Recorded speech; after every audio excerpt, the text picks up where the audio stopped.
Hello everyone, my name is Aditya Sharma and welcome to the Keystone Life sciences.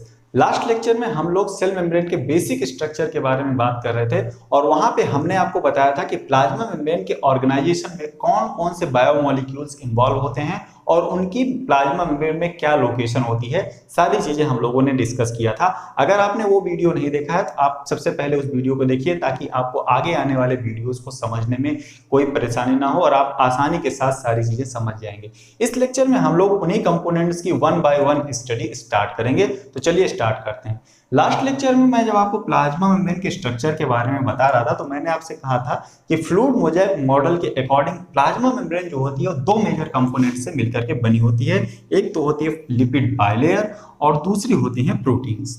तो हमने आपसे ये भी बताया था कि जो लिपिड बाइलेयर होती है that is the fundamental structure of A plasma membrane. इसलिए हम सबसे पहले लिपिड बाइलेयर की स्टडी स्टार्ट करेंगे। अभी हम प्रोटीन्स को छोड़ देंगे, सबसे पहले हम लिपिड बाइलेयर के बारे में समझेंगे और फिर हम प्रोटीन्स की स्टडी स्टार्ट करेंगे।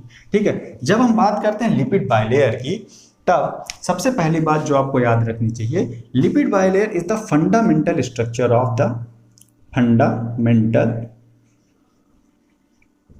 स्ट्रक्चर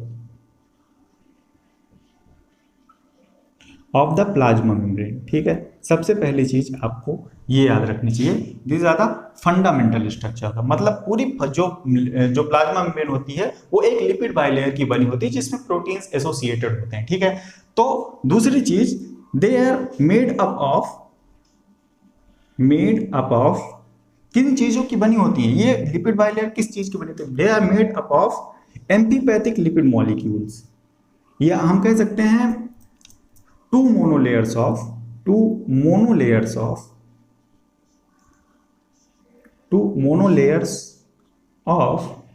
amphipathic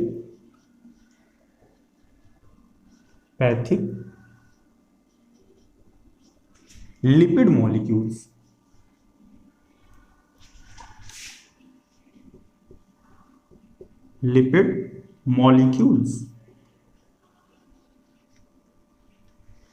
ओके, तो प्लाज्मा में बनी किसकी होती है, they made up of two monolayers of, मैंने आपको बना के दिखाया भी था कि वहां पे दो मोनोलेयर होती है इसीलिए हम इसको लिपिड बाइलेयर बोलते हैं, two monolayers of amphipathic lipid molecules. ठीक है, तो अब यहाँ पे टर्म आता है एम्फीपैथिक लिपिड मॉलिक्यूल्स।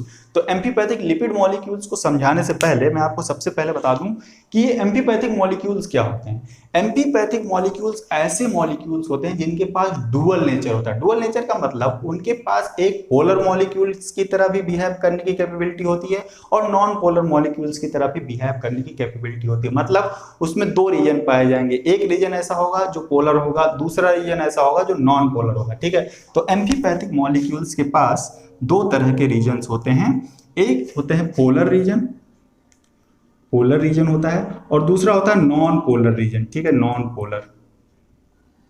ठीक है, तो जो पोलर रीजन होता है हम लोग अच्छी तरह से जानते हैं, they are hydrophilic in nature. ठीक है, हाइड्रोफिलिक का मतलब क्या होता है, दे आर वाटर लविंग, वो वाटर से इंटरेक्ट करते हैं वो, तो हाइड्रोफिलिक इन नेचर। ठीक है, ये हाइड्रोफिलिक इन नेचर होते हैं। और दूसरा जो नॉन पोलर होता है वो हाइड्रोफोबिक इन नेचर होता है। हाइड्रोफोबिया से आया है, हाइड्रोफोबिक इन नेचर। ठीक है, अब हाइड्रोफोबिक का मतलब होता है दे आर वाटर फियरिंग, वो वाटर से दूर भागते हैं, रिपल करते हैं। ठीक है, तो ये दोनों ही रीजन जिन मॉलिक्यूल्स में पाए जाते हैं ऐसे मॉलिक्यूल्स को हम लोग कहते हैं एम्फीपैथिक मॉलिक्यूल्स। इसका मतलब जो लिपिड मॉलिक्यूल्स लिपिड बाइलेयर में पाए जाते हैं वो एम्फीपैथिक नेचर के होते हैं, मतलब उनके पास पोलर और नॉन पोलर दोनों ही रीजन्स होंगे। तो अब मैं आपको दिखाता हूं कि जो लिपिड मॉलिक्यूल्स पाए जाते हैं प्लाज्मा मेम्ब्रेन में उनमें दोनों रीजन्स कहाँ कहाँ पे होते हैं। ठीक है, जब मैं लास्ट लेक्चर में प्लाज्मा मेम्ब्रेन का स्ट्रक्चर बना रहा था तो वहां पर मैंने जो लिपिड मॉलिक्यूल को ड्रॉ किया था, लिपिड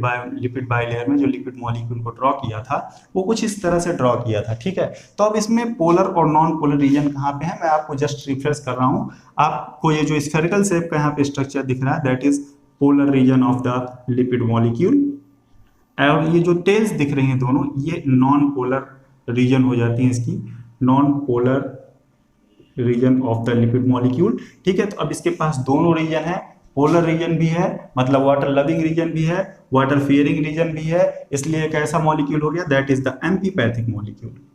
एम्फीपैथिक मॉलिक्यूल। ठीक है, अब एम्फीपैथिक मॉलिक्यूल ये बन गया। ठीक है, अब हम लोग बात करते हैं प्लाज्मा मेम्ब्रेन में कितने तरह के इसी तरह के एम्फीपैथिक लिपिड मॉलिक्यूल्स पाए जाते हैं। ठीक है, तो लिपिड बाइलेयर की जब हम बात करते हैं तो वो 3 तरह की मेजर लिपिड से मिलकर के बनी होती है। लास्ट लेक्चर में हम लोगों ने इसको डिस्कस किया था। ठीक है, लिपिड बाइलेयर में 3 मेजर क्लासेस के लिपिड मॉलिक्यूल्स पाए जाते हैं और वो तीनों के तीनों ही एम्फीपैथिक इन नेचर होते हैं, क्योंकि जितने भी लिपिड मॉलिक्यूल वहां पे होंगे सब एम्फीपैथिक नेचर के होंगे। मैं डिस्कस करूंगा एक एक को और मैं आपको बताऊंगा कि किस तरह से वो एम्फीपैथिक नेचर हैं। ठीक है, सबसे पहले हमें जान लेते हैं कौन कौन से, मैंने आपको बताया भी था। They are the phospholipids, phospholipids, sterols and glycolipids.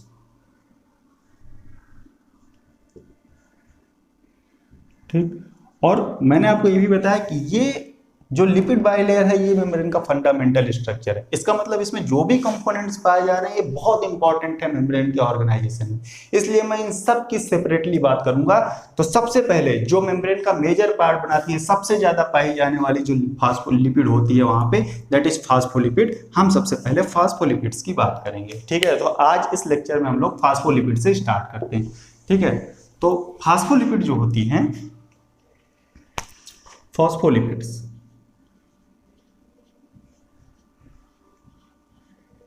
Phospholipids. ठीक, फास्फोलिपिड जो होती हैं, पहली चीज तो एम्फीपैथिक इन नेचर होती है, मैंने पहले ही बता दिया आपको।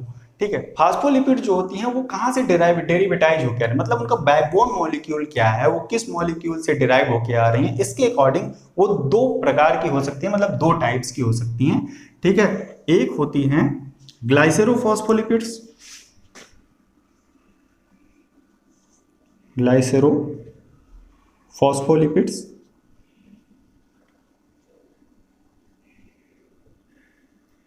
और दूसरी होती हैं स्फिंगोलिपिड्स या स्फिंगोफॉस्फोलिपिड्स, स्फिंगोलिपिड्स। ठीक, एक होती है ग्लाइसेरोफॉस्फोलिपिड, दूसरी होती है स्फिंगोफॉस्फोलिपिड। ठीक है, अब इनका बैकबोन मॉलिक्यूल क्या है ये पता करते हैं। हमने कहा कि बैकबोन मॉलिक्यूल के अकॉर्डिंग ये 2 तरह की होती हैं। ठीक है, अब ग्लाइसेरोफॉस्फोलिपिड का बैकबोन मॉलिक्यूल क्या है और स्फिंगोलिपिड का बैकबोन मॉलिक्यूल क्या है, ये पता करना बहुत ही आसान है, इनके नाम से ही पता चल जाता है। आप फास्फोलिपिड को छोड़िए, थोड़ी देर के लिए ग्लाइसेरो को कंसंट्रेट कीजिए। ग्लाइसेरो के हिसाब से ये निकल के आता है कि ये ग्लिसरॉल से ग्लिसरॉल, ग्लाइसेरो से ग्लिसरॉल, ये ग्लिसरॉल से डिराइव हुई होंगी। ग्लिसरॉल क्या है, एक 3 कार्बन का एल्कोहल है। ठीक है, बात करूंगा इसके बारे में। ठीक, और स्फिंगोलिपिड से अगर आप लिपिड को छोड़े थोड़े सिर्फ स्फिंगो पे कंसंट्रेट करें तो इसका मतलब ये जो फास्फोलिपिड मॉलिक्यूल्स हैं ये निकल के आए होंगे, ये डिराइव हुए होंगे स्फिंगोसिन से, स्फिंगोसिन। अब स्फिंगोसिन क्या है, स्फिंगोसिन एक 18 कार्बन का अमीनो एल्कोहल है, अमीनो एल्कोहल है। ठीक, तो ग्लाइसेरोफॉस्फोलिपिड 3 कार्बन के एल्कोहल ग्लिसरॉल से डिराइव होकर आई हुई है। स्फिंगोलिपिड जो है वो स्फिंगोसिन से डिराइव होकर है, जो क्या है 18 कार्बन का एक अमीनो एल्कोहल है। इसके बारे में भी हम बहुत डिटेल में बात करेंगे। ठीक है, तो अभी हम लोग स्टार्ट करते हैं ग्लाइसेरोफॉस्फोलिपिड्स के बारे में। मैं आपको कुछ बातें बताता हूं और मैं आपको बताता हूं कि कितने तरह के ग्लाइसेरोफॉस्फोलिपिड्स पॉसिबल हैं सेल मेम्ब्रेन में। ठीक है, तो हम बात करते हैं ग्लाइसेरोफॉस्फोलिपिड की।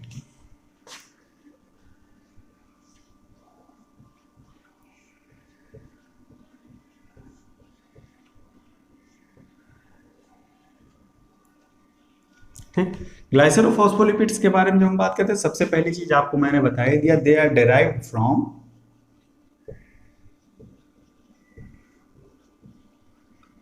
ग्लिसरॉल। ठीक, मैं बार बार इसलिए चीजों को रिपीट कर रहा हूं ताकि आपको एक ही बार जब आप लेक्चर को देखें तो सारी चीजें रिटेन हो। आप कोशिश कीजिए कि एक ही बार में सारी चीजें रिटेन हो, इससे आपका टाइम भी बचेगा और आप जल्दी जल्दी चीजों को सीखेंगे भी। ठीक है, इसीलिए मैं बार बार कोई चीज में बार बार बोलता हूँ। ठीक है, तो they are derived from the glycerol. और दूसरी चीज, they are the most abundant phospholipids most abundant phospholipid क्या लिपिड कह सकते हैं, most abundant lipids, lipids in the plasma membrane. Plasma membrane में पाई जाने वाली मोस्ट अबंडेंट लिपिड्स कौन से होते हैं, ग्लाइसेरोफॉस्फोलिपिड। बताऊंगा आपको किस तरह से होती है, ठीक है।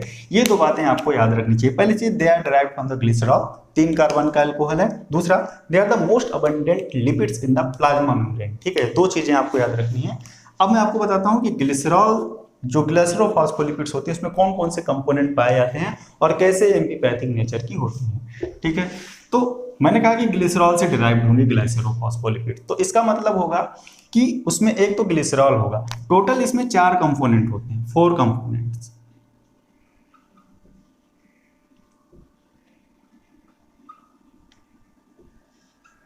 आप किसी भी फास्फोलिपिड की बात करेंगे, चाहे आप स्फिंगोलिपिड की बात करेंगे और चाहे आप ग्लाइसेरोफॉस्फोलिपिड्स की बात करेंगे, वहां पे 4 कंपोनेंट्स होंगे। एक तो बैकबोन मॉलिक्यूल होगा, तो ग्लाइसेरोफॉस्फोलिपिड के केस में वो बैकबोन मॉलिक्यूल होता है ग्लिसरॉल, ठीक है। तो सबसे पहले हम ड्रॉ कर रहे हैं यहाँ पे glycerol, glycerol this is the backbone molecule, ठीक है। ग्लिसरॉल के बाद इस ग्लिसरॉल से लगा हुआ एक फॉस्फेट ग्रुप होगा, इसीलिए ये फॉस्फोलिपिड है क्योंकि यहाँ पे फॉस्फेट लगा हुआ है, ठीक है। तो these are the phospholipid, phosphate, phosphate, ठीक, फॉस्फेट लग गया। अब इस फॉस्फेट से लगा हुआ एक एल्कोहल ग्रुप होता है, इसमें एक एल्कोहल भी लगा हुआ, ठीक है। थर्ड कंपोनेंट एल्कोहल, कोई भी एल्कोहल यहां से लग सकता है या एल्कोहल ग्रुप कंटेनिंग कोई अमीनो एसिड लग सकता है, मैं बताऊंगा अभी थोड़ी देर में आपको। एल्कोहल, ठीक, एल्कोहल आ गया। अब चौथा कंपोनेंट, फोर्थ कंपोनेंट जो होता है वो इस ग्लिसरॉल से लगी हुई 2 फैटी एसिड की चेन्स होती हैं। 2 फैटी एसिड यहां से लगे होते हैं, fatty acid, fatty acid, 2 fatty acid की चेन्स आ गई, ठीक है। अब आप काउंट कर लीजिए चारों कंपोनेंट हो गए कि नहीं। Component number 1, component number 2, component number 3 और कंपोनेंट नंबर 4, ठीक है। चारों कंपोनेंट्स आपको सीधे सीधे दिखाई पड़ रहे हैं। अब मैं आपको दिखाता हूं कि ये मॉलिक्यूल एम्फीपैथिक नेचर कैसे हो गया, इसके पास पोलर हेड और नॉन पोलर टेल्स कहाँ पे हैं। तो इसका एल्कोहल और फॉस्फेट, ये दोनों रीजन जो है, ये दोनों मॉलिक्यूल जो है वो मिलकर के बनाते हैं पोलर हेड, ठीक है। और ये फैटी एसिड की जो आपको 2 चेन्स दिख रही हैं यहाँ पे, ये मिलकर के बनाती हैं नॉन पोलर टेल्स। मतलब अब इसके पास पोलर हेड भी है, नॉन पोलर टेल भी है, दोनों रीजन्स हो गए पोलर और नॉन पोलर, इसलिए ये मॉलिक्यूल्स कैसा मॉलिक्यूल हो गया, एम्फीपैथिक इन नेचर, ठीक है। अब मैं आपको बना के दिखाता हूं कि किस तरह से ग्लिसरॉल मॉलिक्यूल से ये सारे मॉलिक्यूल्स आपस में अटैच होते हैं और एक ग्लाइसेरोफॉस्फोलिपिड बनाते हैं, ठीक है। तो सबसे पहले हम ड्रॉ कर लेते हैं ग्लिसरॉल की बैकबोन, ठीक है। तो ग्लिसरॉल 3 कार्बन का अल्कोहल है, तो तीनों कार्बन बना लेते हैं सबसे पहले इनके।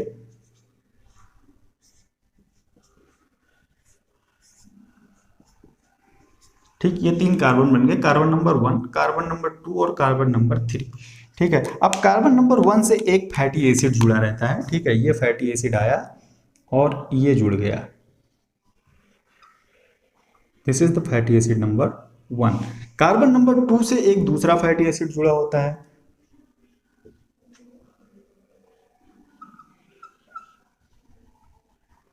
ओके। कार्बन नंबर 3 पे कहानी शुरू होती है, ठीक है। कार्बन नंबर 1 और 2 तो नॉन पोलर टेल बनाते हैं, वहां से एक अनचार्ज फैटी एसिड की चेन जुड़ जाती है आपके। और फैटी एसिड चेन में होता क्या है, एक हाइड्रोकार्बन चेन होती है, उसमें कोई चार्ज तो होता नहीं, वो न्यूट्रल होती है, इसीलिए वो हाइड्रोफोबिक टेल बना रही है। दूसरा, जो ये थर्ड कार्बन है, यहां से एक फास्फेट ग्रुप लगता है, अब पोलर हेड बनेगा। फास्फेट पे खुद ही निगेटिव चार्ज होता है, मतलब चार्ज आ गया है यहाँ पे, ठीक है। यहाँ पे एक फास्फेट आके जुड़ जाता है, ठीक, ये आ गया फास्फेट, ठीक। और इस फास्फेट से जुड़ा हुआ कोई भी एल्कोहल, कोई भी एल्कोहलिक ग्रुप, ये X जो है ये एनी एल्कोहल हो सकता है, कोई भी एल्कोहल, एनी एल्कोहल, ठीक, ये कोई भी एल्कोहल यहां से जुड़ सकता है, ठीक है। अब मैं आपको इस ग्लाइसेरोफॉस्फोलिपिड्स के बारे में कुछ बातें बताता हूँ जो बहुत ही इंपॉर्टेंट है और आपको याद रखनी चाहिए। और अब ये जो बातें बताना चला हूँ थोड़ी सी कॉम्प्लेक्स हैं और आगे चल के आपके बहुत ज़्यादा काम आने वाली हैं, आगे स्ट्रक्चर को समझने में और इसकी प्रॉपर्टीज को समझने में बहुत हेल्पफुल होंगी, इसलिए बहुत ध्यान से सुनिएगा। ठीक है, कार्बन नंबर 1 सबसे पहली बात तो जो फैटी एसिड यहाँ पे जुड़ते हैं ग्लिसरॉल मोइटीज से, वो ईस्टर बॉन्ड के थ्रू जुड़ते हैं। मोस्ट ऑफ द केसेस में कौन से किस बॉन्ड के थ्रू जुड़ते हैं? They are linked with ester bond. Ester bond यहाँ पे बनता है। ठीक, मोस्ट ऑफ द केसेस, मैंने कहा मोस्ट ऑफ द केसेस में, इसका मतलब ये होता है कि कहीं कहीं पे कुछ और लिंकेज भी पाए जाएंगे। ठीक है, तो ग्लाइसेरोफॉस्फोलिपिड्स में जो फैटी एसिड के जुड़ने का पैटर्न होगा या तो वो ईस्टर लिंक से जुड़े होंगे या फिर ईथर लिंकेज से जुड़े होंगे। ठीक है, ईथर लिंकेज बहुत रेयर है, वो कहीं कहीं पे पाया जाता है। जैसे बहुत तरह के हेलोफिलिक बैक्टीरिया होते हैं, उनकी मेम्ब्रेन में पाया जाता है ईथर लिंकेज। इसका रीजन ये होता है कि जो ईथर लिंकेज होते हैं वो ईस्टर लिंकेज से थोड़ा सा ज्यादा स्टेबल होते हैं, और ये स्टेबिलिटी जो हेलोफिलिक बैक्टीरिया होते हैं वहां पे कंडीशन बहुत ही एडवर्स होती हैं। अगर ये ईस्टर बॉन्ड होगा, लेस स्टेबल होता है, टूट जाएगा, प्लाज्मा मेम्ब्रेन रप्चर कर जाएगी। लेकिन ईथर लिंकेज की वजह से क्या होता है, वहां पे स्टेबिलिटी ज्यादा होती है। दूसरे, प्लेटलेट्स एक्टिवेटिंग फैक्टर्स जो होते हैं वहां पे भी ईथर लिंकेज पाया जाता है, और प्लाज्मिलोजेंस जो होते हैं उनके पास भी ईथर लिंकेज पाया जाता है। प्लाज्मिलोजेंस जैसे हार्ट मसल्स में पाए जाते हैं, बहुत सारी जगहों से प्रेजेंट होते हैं, मैं बताऊंगा आपको आगे चल के। ठीक है, तो ईस्टर लिंकेज मैक्सिमम पाया जाता है। ठीक है, एक बात तो ये हो गई। दूसरी बात इन फैटी एसिड्स के बारे में जो इंपॉर्टेंट है, कार्बन नंबर 1 से जुड़ा हुआ जो फैटी एसिड होता है मोस्ट ऑफ द केसेज में वो सैचुरेटेड फैटी एसिड होता है। सैचुरेटेड फैटी एसिड होता है। कार्बन नंबर 2 से जुड़ा हुआ जो फैटी एसिड होता है that is unsaturated fatty acid in most of the cases. ठीक है, ये ज्यादातर अनसैचुरेटेड फैटी एसिड होता है, इसको भी आप लोग याद रखिएगा, क्योंकि ये जो अनसैचुरेटेड फैटी एसिड होता है कार्बन नंबर 2 से जुड़ा हुआ, यही मेम्ब्रेन की फ्लूइडिटी को मेंटेन करने के लिए रिस्पॉन्सिबल होता है। इसी की वजह से मेम्ब्रेन में फ्लूइडिटी आती है। जब भी कभी एडवर्स कंडीशन आती है तो इसी की डिग्री ऑफ अनसैचुरेशन में चेंजेस होते हैं। मैं बहुत डिटेल में बात करूंगा जब मैं आपको मेम्ब्रेन की फ्लूइडिटी के बारे में समझाऊंगा कि कौन कौन से वो फैक्टर्स हैं जो मेम्ब्रेन की फ्लूइडिटी को मेंटेन रखते हैं इन एडवर्स कंडीशन, तो वहां पे मैं इस चीज की बात करूंगा। तो आप लोग याद रखिएगा कि कार्बन नंबर 2 से जुड़ा हुआ जो अनसैचुरेटेड फैटी एसिड होता है वो बहुत ही मेजर रोल प्ले करता है in the maintaining the fluidity of the membrane. ठीक है, अब मैं बात करता हूं कार्बन नंबर 3 की। ठीक है, कार्बन नंबर 3 से मैंने कहा कि यहाँ पे पोलर हेड बनेगा, और पोलर हेड के बनने के लिए किसी अल्कोहल का जुड़ना जरूरी है। ठीक है, तो सबसे पहले मैं बात करता हूं कि अगर यहां से एक हाइड्रोजन एटम आके जुड़ जाता है, ठीक है, हाइड्रोजन एटम आके जुड़ जाता है, तो इस तरह की जो ग्लाइसेरोफॉस्फोलिपिड होती है उसको नाम दिया जाता है phosphatidic acid. Phosphatidic acid, phosphatidic acid. ठीक, और ये सिंपलेस्ट ग्लाइसेरोफॉस्फोलिपिड है। ठीक है, फास्फेटिडिक एसिड जो है वो सिंपलेस्ट ग्लाइसेरोफॉस्फोलिपिड होती है। अब इस H की जगह पे, या आप कहें तो जो X मैंने लिखा था उसकी जगह पे कोई भी अल्कोहलिक कोई अल्कोहल या स्पेसिफिक अल्कोहल आप कहीं आके जुड़ सकते हैं, और उन्हीं अल्कोहल के नाम के आधार पे डिफरेंट टाइप्स की ग्लाइसेरोफॉस्फोलिपिड्स होती हैं। ठीक है, तो अब मैं आपको एक फ्लो चार्ट के थ्रू दिखाने की कोशिश करता हूं कि अगर यहां से जुड़ा हुआ अल्कोहल ग्रुप चेंज हो जाता है तो कौन कौन सी ग्लाइसेरोफॉस्फोलिपिड्स ओरिजिनेट हो सकती हैं। मैं आपको एक फ्लो डायग्राम के थ्रू ये चीज दिखाने की कोशिश करता हूं। जैसा कि अभी हम लोग डिस्कस कर रहे थे कि ग्लिसरॉल मॉलिक्यूल पे जो फॉस्फेट लगा होता है उस पे लगे हुए अल्कोहल ग्रुप के अकॉर्डिंग डिफरेंट टाइप्स के ग्लाइसेरोफॉस्फोलिपिड हो सकते हैं। तो यहाँ पे मैंने एक टेबल के फॉर्म में जो डिफरेंट टाइप के अल्कोहल्स ग्लिसरॉल से जुड़ सकते हैं और कितने टाइप्स की ग्लाइसेरोफॉस्फोलिपिड्स हो सकती हैं उनको दिखाने की कोशिश किया है। उनके लोकेशन के बारे में मैंने थोड़ा सा बताया और उनका फंक्शन भी ब्रीफ में मैंने बताया है। आगे चल के मैं इसके बारे में डिटेल में डिस्कस करूंगा। तो सबसे पहले हम देखते हैं कि जो अल्कोहल ग्रुप है अगर वो इथेनॉल अमीन है तो इस टाइप की जो ग्लाइसेरोफॉस्फोलिपिड होती है उसको बोलते हैं फास्फेटाइडिल इथेनॉल अमीन, और ये maximum inner monolayer of plasma membrane में पाई जाती है। ये काम क्या करती है वहां पे, ये इनर मोनोलेयर को मोर फ्लूइड बनाती है, ज्यादा फ्लूइडिटी प्रोवाइड करती है, और इसके साथ साथ उसकी सेल्फ सीलिंग की जो कैपेसिटी होती है उसको रिटेन करने में हेल्प करती है। ठीक है, उसके बाद अगर अल्कोहल ग्रुप है इनोसिटॉल, मतलब ग्लिसरॉल से जो अल्कोहल ग्रुप जुड़ा हुआ है वो इनोसिटॉल है, तो जो ग्लाइसरोफॉस्फोलिपिड होती है उसको हम लोग नेम देते हैं दैट इज फास्फेटाइडिल इनोसिटॉल। ये कई टाइप की हो सकती हैं, जैसे पीआई फास्फेटाइडिल इनोसिटॉल, PIP2। मैं इन सब के बारे में जब मैं आपको सिग्नलिंग पढ़ाऊंगा तो मैं आपको इन सब के बारे में बताऊंगा।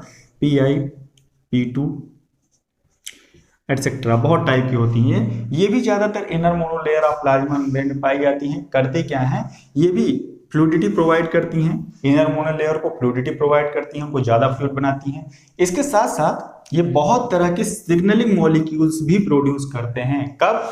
इन the response to the extra cellular signal. ये बहुत सारे सेकंड मैसेंजर्स प्रोड्यूस करते हैं, जैसे IP3। मैं बात करूंगा इसकी जब मैं आपको सेल सिग्नलिंग वाला चैप्टर पढ़ाऊंगा तो बहुत डिटेल में बताऊंगा कि ये फास्फेटाइडिल इनोसिटॉल कितने तरह के सिग्नलिंग मॉलिक्यूल्स बना सकती है और वो क्या काम करते हैं। ठीक है, उसके बाद नेक्स्ट आती है सीरीन। सीरीन क्या है? एक अमीनो एसिड है, इसके पास OH ग्रुप है, इसकी वजह से ये ग्लिसरॉल से जुड़ सकती है। ठीक है, ये अगर ग्लिसरॉल से जुड़ती है तो रिजल्टिंग जो हमारी ग्लाइसेरोफॉस्फोलिपिड होती है उसको नाम दिया जाता है फास्फेटाइडिल सीरीन। ये बहुत ही इंपॉर्टेंट ग्लाइसेरोफॉस्फोलिपिड है, इसके बारे में मैं बहुत डिटेल में बात करूंगा आगे चल के। और ये इनर मोनोलेयर में पाई जाती है। ठीक है, और जो मेजर काम इसका होता है वो यही होता है कि वो इनर मोनोलेयर को फ्लूइडिटी प्रोवाइड करती है। लेकिन ये इंपॉर्टेंट इसलिए हो जाती है कि अगर फास्फेटाइडिल सेरीन कभी भी इनर मोनोलेयर से फ्लिप होकर आउटर मोनोलेयर में आ जाती है तो इसका मतलब ये होता है कि वो सेल एक स्ट्रेस का सिग्नल दे रही है। इट मीन्स उस सेल में कुछ ना कुछ प्रॉब्लम है। ठीक है, तो इस तरह के सिग्नल्स को बहुत सारे सिस्टम्स होते हैं जो रिकॉग्नाइज करते हैं, जैसे प्लेटलेट्स इनको रिकॉग्नाइज करती हैं, इनको इम्यून सेल्स रिकॉग्नाइज करती हैं। ठीक है, और इनको एपोप्टोटिक सिस्टम रिकॉग्नाइज करता है। ठीक है, प्लेटलेट्स क्या करती हैं? अगर वो फास्फेटाइडिल सीरीन को आउटर मोनोलेयर में देखती हैं तो वो क्या करती हैं? ब्लड क्लॉटिंग स्टार्ट करा देती हैं। ठीक है, एपोप्टोटिक सिस्टम अगर जो है फास्फेटाइडिल सीरीन को सेंस करता है आउटर मोनोलेयर में तो वो समझ जाता है कि इसका मतलब इस सेल की का क्लियरेंस होना है और एपोप्टोसिस के थ्रू उस सेल की क्लियरिंग की जाती है। मैं बहुत डिटेल में आपको एपोप्टोसिस वाले चैप्टर में ये चीज बहुत इंपॉर्टेंट है, मैं आपको बहुत अच्छे से बताऊंगा कि किस तरह से फास्फेटाइडिल सीरीन एपोप्टोटिक पाथवे को इंड्यूस करती है। ठीक है, नेक्स्ट आती है कोलिन। कोलिन कहते हैं फास्फेटाइडिल कोलिन बनाती है, आउटर मोनोलेयर में पाई जाती है। ठीक है, बाकी की सारी इनर मोनो आप याद रखने का तरीका आप देख लीजिए, बाकी की सारी जितनी भी हैं सब इनर मोनोलेयर में है, सिर्फ फास्फेटाइडिल कोलिन कहाँ है? आउटर मोनोलेयर में है। अब आउटर मोनोलेयर में तो इसका काम भी अपोजिट हो जाता है। क्या करता है कि आउटर मोनोलेयर को कम फ्लूइड बनाता है और जिसकी वजह से सेल की इंटीग्रिटी है वो मेंटेन रहती है। ठीक है, इसका मतलब क्या हुआ कि जो इनर मोनोलेयर है वो ज्यादा फ्लूइड होगी due to the presence of these glycerophospholipids, and जो हमारी आउटर मोनोलेयर होती है प्लाज्मा मेम्ब्रेन की वो थोड़ा सा कम फ्लूइड होती है due to the presence of phosphatidyl choline. ठीक है, तो इतनी तरह की ग्लाइसेरोफॉस्फोलिपिड्स हैं जो पॉसिबल हैं प्लाज्मा मेम्ब्रेन में। मैंने आपको उनकी लोकेशन के साथ साथ ब्रीफ में उनका फंक्शन भी बताया। बताने के लिए बहुत कुछ है मेरे पास, लेकिन इतने छोटे से वीडियो में मैं आपको सारी बातें नहीं बता सकता हूँ। फिर भी मैं कोशिश कर रहा हूँ कि जितना मैक्सिमम हो सकता है मैं आपको बताने की कोशिश कर रहा हूँ और एक कॉन्सेप्ट के साथ बताने की कोशिश कर रहा हूँ। तो इस वीडियो को हम लोग यहीं पे खत्म करेंगे। नेक्स्ट वीडियो में जब हम लोग मिलेंगे तो दूसरे टाइप की जो फास्फोलिपिड है दैट इज स्पिंगोफॉस्फोलिपिड या स्पिंगोलिपिड, हम लोग उसके बारे में डिस्कस करेंगे। और बहुत डिटेल में मैं आपको तो नहीं ले जा सकता, लेकिन मैं जितनी ज्यादा जानकारी हो सकती है मैं आपको स्पिंगोलिपिड्स के बारे में वहां पे बताऊंगा और ईमानदारी के साथ बताऊंगा। इसके अलावा आपकी अगर कोई क्वेरी है तो आप हमें कमेंट सेक्शन में बता सकते हैं। आप हमारे वीडियो को लाइक कीजिए, हमारे चैनल के साथ बने रहिए और कमेंट सेक्शन में हमें अपने सजेशन जरूर दीजिए और वीडियो को ज़्यादा से ज़्यादा शेयर कीजिए ताकि जो नीडी स्टूडेंट्स हैं उनके पास तक ये इन्फॉर्मेशन पहुंच पाए। तो इस वीडियो को हम लोग यहीं पे ख़त्म करते हैं, नेक्स्ट मिलते हैं नेक्स्ट वीडियो में। Thank you for watching, see you in next video.